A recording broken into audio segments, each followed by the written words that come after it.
Welcome to the Bookblast Book Club at Hatchards. This evening we are discussing Small Boat by Vincent Delecroix, translated by Helen Stevenson, shortlisted for the International Booker Prize in 2025. It is a stark, tragic, beautifully written novel which confronts the moral bankruptcy and paralysis of Western humanism and liberalism in the face of one of the great humanitarian crises of our time. Set against the backdrop of desperate migrants attempting to cross the English Channel from France, the novel challenges the indifference and collective responsibility of France and the United Kingdom, squabbling over who is responsible, while lives continue to be lost, drowned in the middle of the English Channel. So the way the incident unfolded, in case you haven't read it, is that this boat got into the water with about 30 people in. It was in November in 2021, and the people in the boat were a mixture of Iraqi Kurds and Ethiopians and Somalians. One person from Vietnam, so quite a mixture of people who'd been in Calais for a while and got into a boat. And the boat got into trouble midway between France and England. The contention is, and it's corroborated by transcripts of the phone calls that took place between the boat and the Coast Guard woman who was on duty, that the French failed to send rescue. Her contention was that, she phoned the British. It was the British and they side, said, wasn't no, it? Yeah. they're in French water. This particular incident, because it unfortunately, horribly, happens quite a lot. So it's interesting, when you spoke to the author, when you were working on the translation, what was it about? It was this particular incident. It was so obviously, I think it was grim the fact that each side was playing the bureaucratic sort of. It's your fault, the transcripts had been published in Le Monde, so these conversations had taken place, and the transcript was published in the French newspaper, and the public was so horrified by the tone of the woman receiving the calls and giving them instructions or failing to, giving them reassurance or failing to, that it became a sort of public scandal in France. And some of the things she said were so striking that Vincent Delecroix, who is actually the director of the philosophy of religion at one of the universities of Paris, but also a novelist, he was so struck by these single phrases that she uttered that he decided to construct a philosophical novel around them. So the two phrases that particularly struck him, and I think struck a lot of people in the French press, were the opening phrase of the book, which is when she says, "I didn't ask you to leave." In other words, you chose to be in this situation, so don't get antsy with me.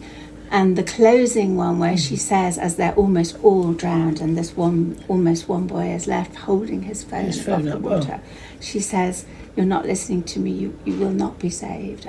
And the accusation was that she was callous, that she was inhuman. She wasn't just negligent and failed to do her job, she was callous. And so the whole question of voice and attitude, and to what degree a public employee, which she was, whose job is to send rescue, is also required to be a human being and to have empathy.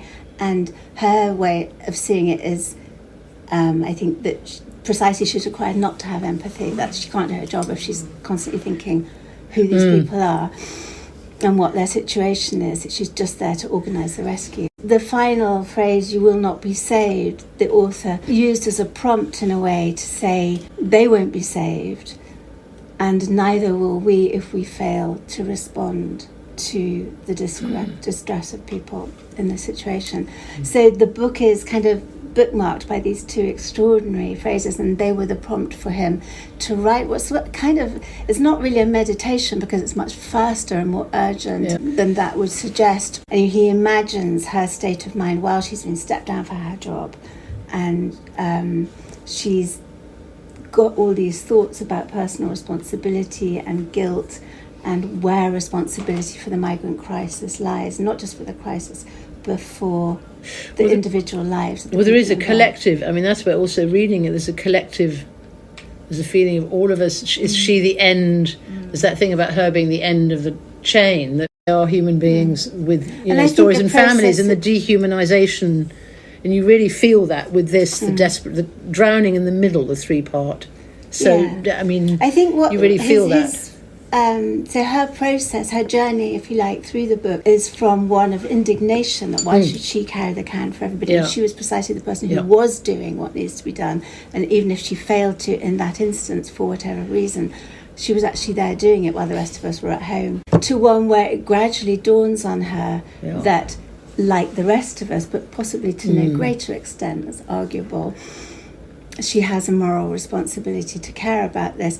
And I think as a novelist, he's saying, until we are prepared to engage in an act of imagination, which is what happens in the central passage of the book, we are not able to go beyond empathy to a position where empathy actually entails an admission of responsibility. So that, I think, is the moral journey that this woman goes on, and we as readers go on with her. And the middle passage, so he said as a writer, and I only got to ask him these questions quite a long time after the book had been published. He said that the French reading public and press had sort of said, what gives you the right to write about migrants? You know, you're a white male intellectual. And he said, well, I wasn't actually writing about migrants or from their point of view. I was writing from as close as I could get to, you know, on the shoreline, all of us watching this unfold, all of us saying, actually, it's not our problem, it's yours, whichever side of the water we're on. That was as close as he could get by impersonating and getting inside the head of this woman in the form of a fictionalized monologue. That point on the water is the darkest place in the middle of the channel, is where there are no cameras and we don't see it, and it's the invisible, unimaginable But he place. writes it very beautifully. So in the middle section, what he sort of dares to do, although it's done in a very as detached and impersonalized way as possible, he describes in the third person what happened to them, and it's very kind of forensic in its actual baldness and refusal to be emotional. It becomes really, really emotional, actually, paradoxically. And once you've read that section, you can no longer, and she can no longer, the narrator, as she resumes the voice in the third section, adopt the position of, well, you know, it wasn't really my fault. I don't know why you're accusing me. The chain of responsibility is so long. At least I was there. I'm not really required to have a moral position on this. I'm just doing what... All that falls apart, because once you've imagined it, you can't say that anymore. The Thoughts end and questions? Is it after she's been to the police or before she's been? It's really difficult to say, I think, because I think that it's possible to read the first part as something that entirely happens in her head. Oh, right, yeah. Because a lot of it is quite dreamlike. She drifts off, so she imagines herself being having turned herself in and gone to say, I was the person, I failed to do that, or even to defend herself.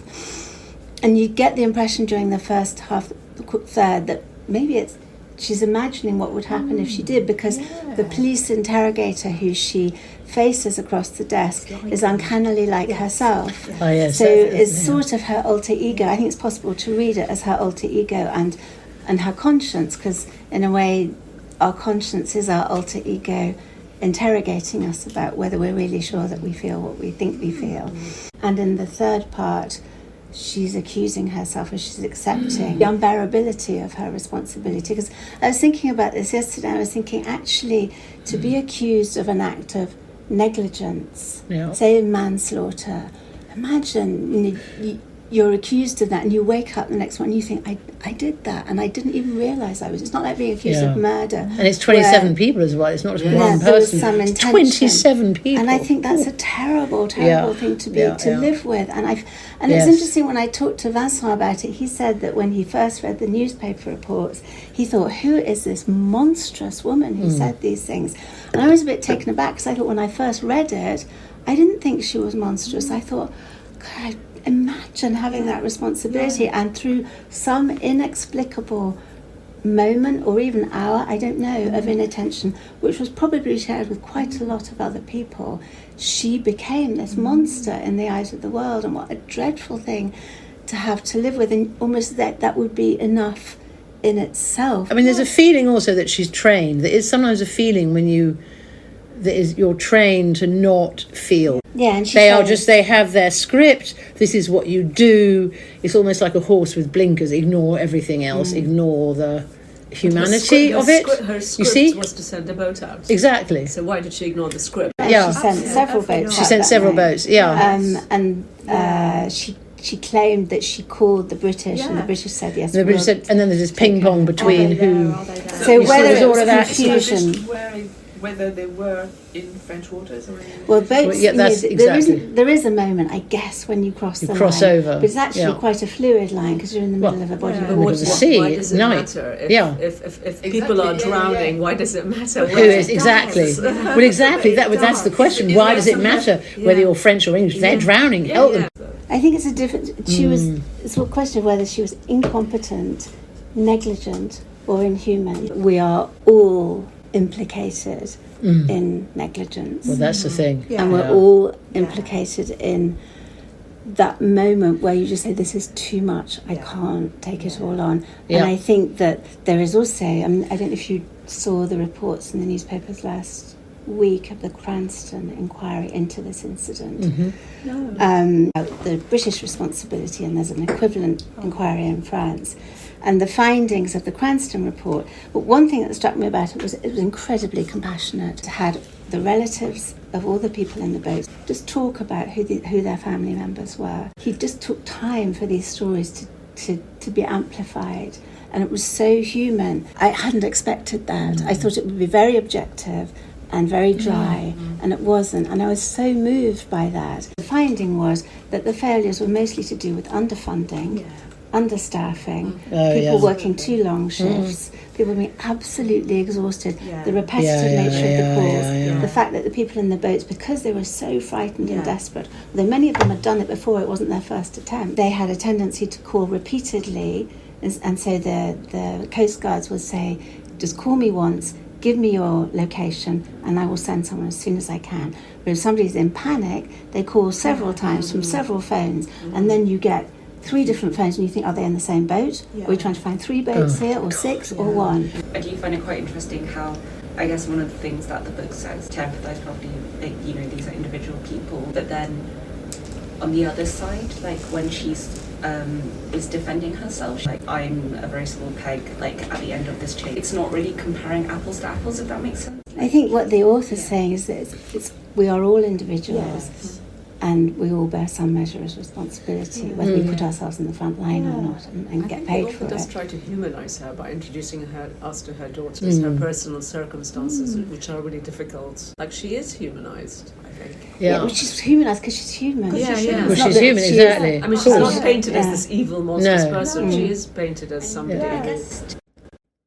To me, what fiction does, so it takes the big waves of history or social thing, and it says, remember that these things happen inside individuals. The book isn't really setting out to say, whose side are you on? Was she good? Was she bad? It's asking you to imagine that actually that could be anybody. She mentions walking past somebody on the street. And we do that in London multiple times a day.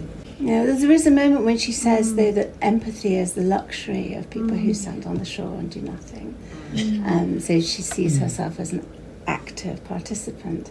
Well, there's also that thing about people staying silent and doing nothing. You are actually part of the problem. I mean, you are... Was all that thing to do with... Everybody's complicit in some You're way. Complicit. That doing nothing is actually exactly you're complicit. There was something I didn't want to see, or rather recognise, pointing to the big blue file lying on the desk in which the elements of the inquiry were accumulating. In other words, pointing to the whole story, she repeated, you can't see the harm in all this. The question had a bizarre ring to it, as if she was reproaching me for not attending closely enough, or having poor eyesight, or not having a good pair of binoculars to see the harm with. Usually I am the one with the binoculars, or so to speak. My microphone is a pair of binoculars, my geolocation screen is a pair of binoculars.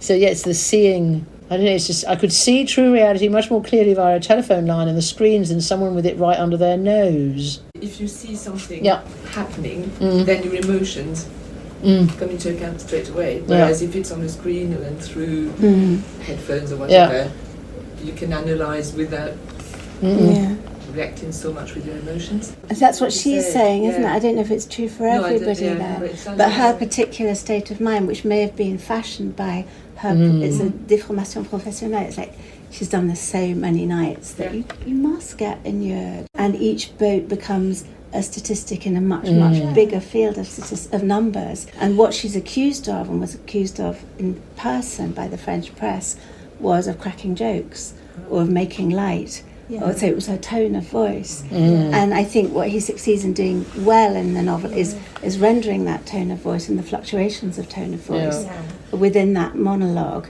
between throwaway jokes and self-interrogation and indignation, all those different tones which reflect different states of mind flashing across the page. Translating it was an attempt to render that, or to follow him as he rendered it, which was demanding because she's never in a constant state for a one page. She's changing all the time. I completely understood what the harm was, and I said, yes, I see perfectly well the harm in it. Of course I can. The harm is right in front of me. I see it every day, and especially every night, because the night is its garment, a black garment with no stars. It's right there under my nose. How could I not see it? Because the harm is the sea and the night together. But in fact, the French says où est le mal. I think it's the idea that the sea is primeval, that it's morally neutral, and there's that compulsion to go towards the sea, which we have as well. Or the terror of it, its ability to either transport us or annihilate us. Or, I think all that's woven into it. This is still happening all the time. It's not just like. And everywhere also we're now here, more vigilant because we know No. the consequences of not paying attention or of allowing ourselves to be distracted. I think this book has had some impact. I mean, I might say that because I translated, but since it was, it was a book at bedtime on Radio 4. It was a book that didn't do spectacularly well in France. It's done really well here from being shortlisted for the Booker International. It was then on Radio 4. I think it got to a lot of people. And somebody was saying to me in the judiciary that they felt that UK policy had changed recently. So I was talking to someone who lives at Dungeness on the Kent coast, and they said that day after day they would get people arriving in dinghies. That doesn't happen anymore. So the UK Coast Guard forces and border control and the Royal National Lifeboat, is it? They're going out much more to intercept them and steer them all into Dover, where they can be properly, you hope, welcomed and processed. That it would be more regulated, and that might, to some degree, be not unrelated to just small shifts. I think fiction can do that, and you have to believe it can do that. Oh yes. And literature, that it can somebody can be listening to the radio late at night on Radio 4 and think, I never thought about it like that. Yeah. And I don't take any credit for that. Maybe Pete can, but and the author. But you like to think that that's possible. Otherwise, why do we do it? I would love to think that, but with our politics swinging ever more anti-immigrant, ever more uncompassionate towards people who are.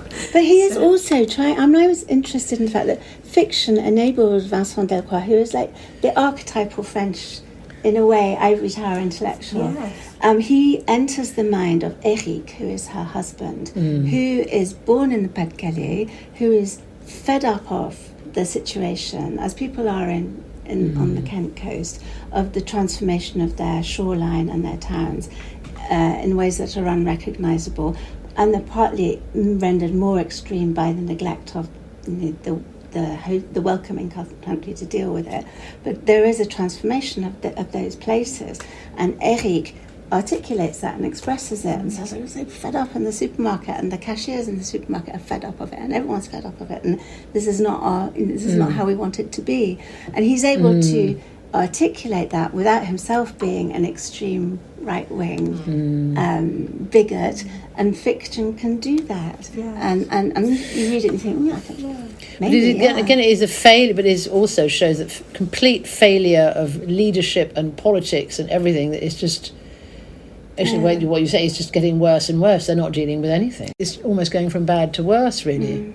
But or maybe the people who have solutions aren't heard, or something. I don't know. It becomes one. But in order to understand any situation, you have to see it in the round, and that means of course. you have to be able to see the other. The other, absolutely. Point of view of the person who you feel revolted by. Unless you understand where they're coming from, you cannot stand in your own position without somehow being complicit with a kind of, well, of course it's like this, I'm a right-thinking person. And I really believe passionately in the ability and the responsibility of fiction to do that. So that that's the idea behind the book club, really, is we want to, even if just one or two people read, Andrei Kirchhoff about Ukraine, Andrei Delecroix, Vincent Delecroix, just a couple of people, because I know there are books that have changed my life and perception. I'm like, wow, I hadn't seen it like that. So absolutely.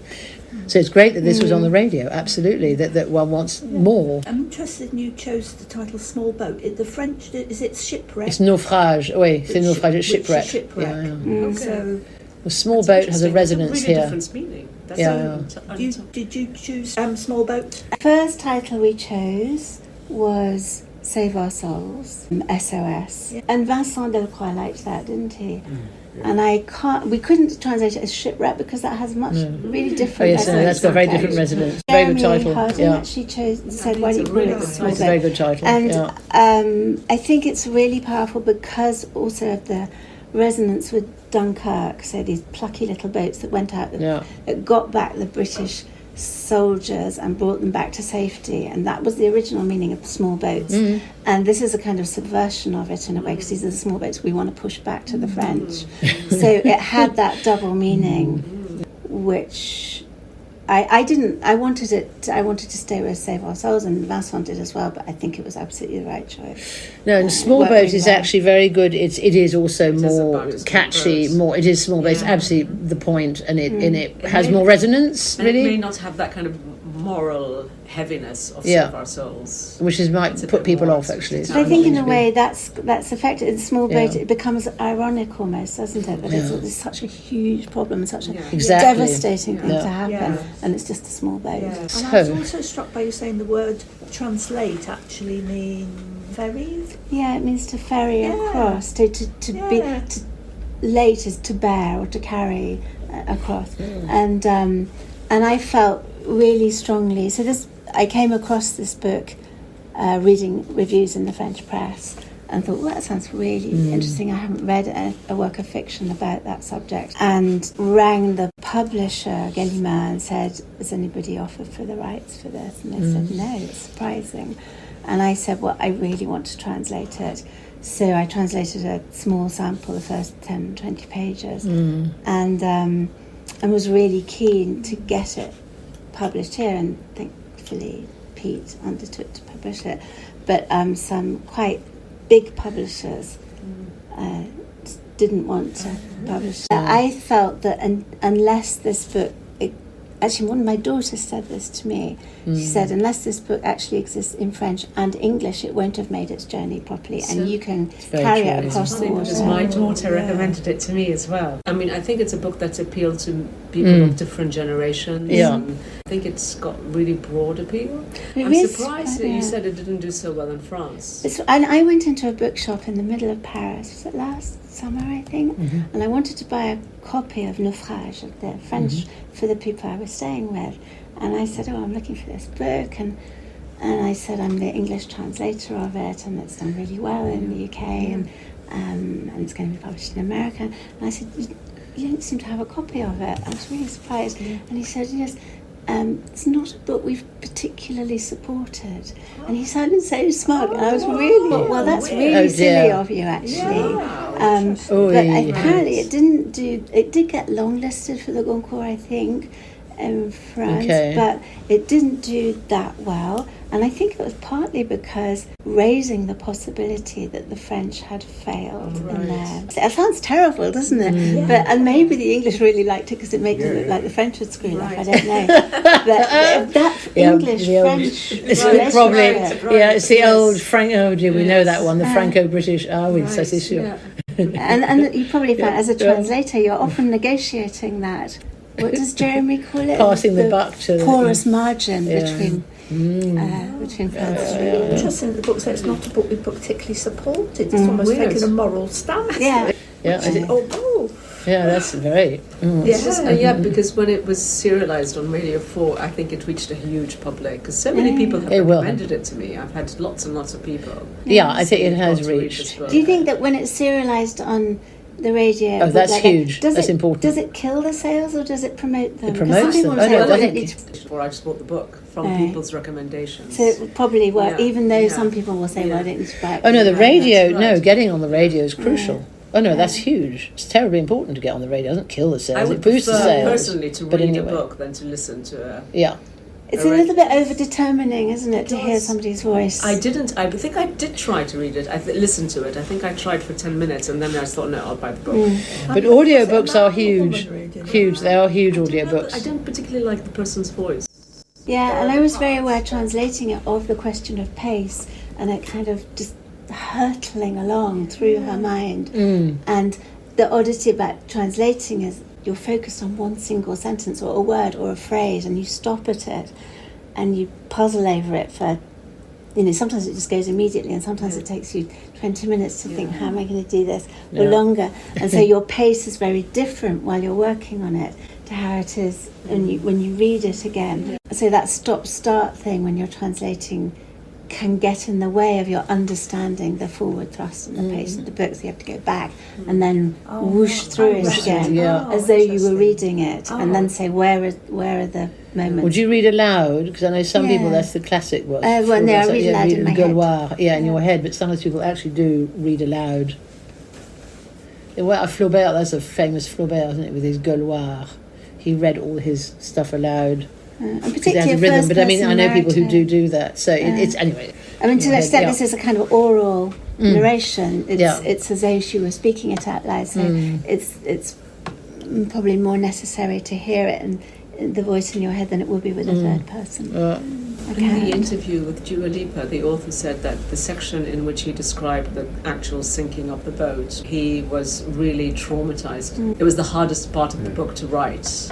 And he was really affected by it, and it kind of, made him very anxious and made him, and I think having met him, I didn't know him very well, but having met him, I'd say he's an incredibly sensitive person. Even though he writes philosophy, his ability to imagine and to feel for and with is quite unusual, and to find language to fit that. And I really admire his, and I was looking at the book again this weekend, not having picked it up for a while, and thinking what an extraordinary achievement it is to be so capable of entering all the states of mind of another person and not to lose them on the way, but to stay right with them, because he's not looking at her. And that the middle section, the fact that he found that most, it was interesting, isn't it? Because you might say that was the easiest bit, because I was being dispassionate and cold. Hardest bit. And the harder bit was the imagining, but somehow that colder, dispassionate, more journalistic account was for him tougher than the bit of actually inhabiting the person's mind. But isn't the real culpability and the real responsibility here with the traffickers who put 30 odd people in a mine? That's a good point. Traffic. His boat's going out in the dead of winter. People. And I don't think anybody doesn't agree with you that. I just would make a very interesting book. She picked on. I agree, she's behaved sadly in an almost inappropriate way, perhaps in a, I don't like to use the word immature way, maybe in a selfish thoughtless, absolutely thought. It's just completely, because I was thinking it's like everyone's in their bubble. That one feels very much in the world today. There are people, they're in their bubble and they can't, unless it's happened to them, they can't imagine it or back to the imagination. But it's the starting point of the novel. The starting point you're in the water. It's not about the traffickers. No, that's true. But the traffickers, it's an interesting point. The traffickers, there is something a lot to be said. But for this book, no. It's good that it left them out, because it was completely different. Well, I think that you have to remember it's a work of literature. It's a tragedy. Tragedies are written not about the extreme villains, and they're not really written about the victims. They're written about the person in the middle, the humans who's who can't caught and doesn't know what to do. And that's what makes a tragedy, and that's why it stays in our minds. And so the great Shakespearean tragic characters are the people who are in doubt and unsure and feel guilt and hope and all those complex emotions. So it's true that the people smugglers are obviously the people most it's easiest and probably most right to pin the blame on them, although they too are part of a series of financial transactions and social transactions which might lead them that we don't know. But it wouldn't make a work of literature unless we were on that fragile point where somebody is both innocent and guilty and is profoundly human. I think that's what makes it a work of literature. He chose to make the narrator that person because it meant that they could hold many complex thoughts in their head at the same time. Personally, I think it's good that it was quite a sort of focused book and a very concise book, that there weren't too many characters. Or the other surrounding context. Because we entered into the mind of the woman, and so I but also it's the end that's point. One of the strengths. I wanted to actually flag up. This is almost like a duo. This has just been published by Hope Road, another of Pete's books. Venice Requiem, again, bystanders watching. Pate Sabali, a 22-year-old Gambian, plunges to death in Venice's beautiful Grand Canal. So it's a many-layered look again at European morality and culture. So the author brings him to life. So it's in memory of Africans who have died far from their homelands, shrouded in silence and oblivion. So again, this sort of onlookers watching him. He just kills himself. And there's something very heartbreaking about, of course, of the backpack. Anyway, but so this has just been published last week. Right. So this in a different, but they're sort of different, but they're twins. Okay. Again, there's somehow everyone just watches. Again, right. Pete, you because you were the author was here last week, so you want to talk just a minute or two just about this? Well, just that it's a complete mystery as to why he goes to Venice and drowns, because he's a resident. He has he's allowed to be in Italy, and he's been there for a couple of years. So it's trying to fathom his behaviour, and also the onlookers and their response. Well, again, And the kind of central part of Venice in European culture, literary culture as well. So it's based equally on a true story. It's based on a true story. Again. Any last questions for Helen and for Pete? Specific difficulties with translating this? I found pitching in really difficult. And suddenly you're in midstream, you're in mid-flow, her voice is on the page. I found that quite difficult because you're trying to, there is no indication. She says at one point, I came here to hear my own voice on the recordings, and she's imagining herself in the police station, and I haven't heard her voice, although I think possibly Vincent had. I never heard her voice, so I didn't really know what she sounded like, and I found that, because she has quite a complicated way of talking, and partly philosophical, partly personal, and as I say, her tone of voice changes a lot during the book, so I found that difficult. I found it really emotionally difficult in a way that I haven't found a book ever before.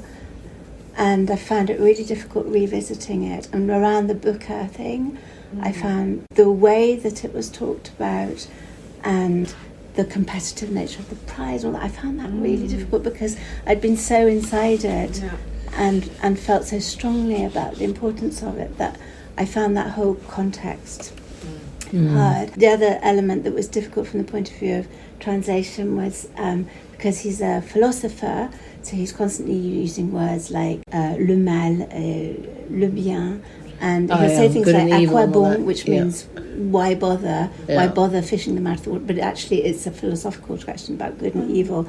So to keep the philosophical nature of those very common words apparent without actually labouring it too strongly, that was another thing. So, translations are always both difficult and easy. So it's easy because you think, I just got, and it kind of flows through you like a piece of music. But it's always difficult to get it actually right and to get it smooth, to get over ironing out and ironing out. You know. But the whole argument about AI and that it can now give really immaculate apparently translations of things. As a translator, one of your roles is in a way to keep the creases in and the mistake, not quite mistakes, but the things that only you would have chosen to say it that way. Well, also it's the word choice. I mean, there are many ways. I mean, that's when there are translation workshops.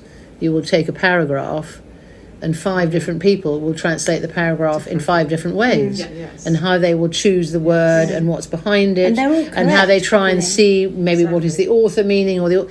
So actually, that is where I'm afraid AI. Fine, it might on the surface produce a translation, but actually if you start looking at it, there is something a bit flat, and there's something slightly bizarre because it's sort of right but not.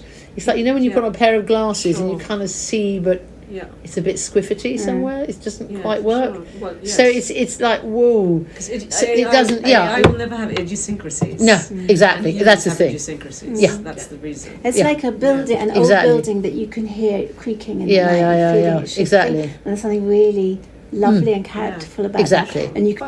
And that's always the difficulty of translation, of knowing that you're going to have to be 100% accurate, but maintain that.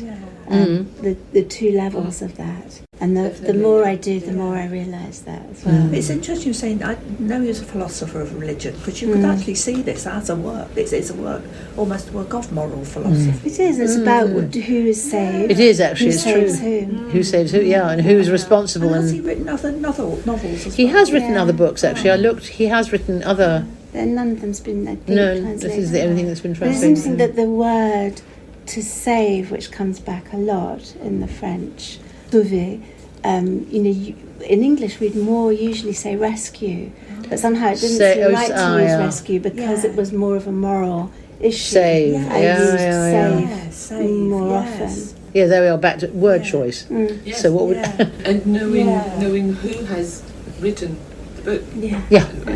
Exactly, that's true. Otherwise you would not choose save over rescue. And a Frenchman would not choose the term small boat because it means nothing to a French person. But thank you very much.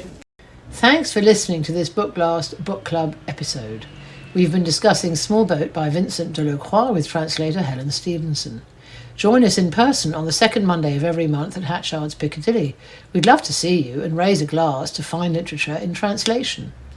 Meantime, you can pick up a copy of Small Boat or any other book club pick from the Bookblast shop online at bookshop.org.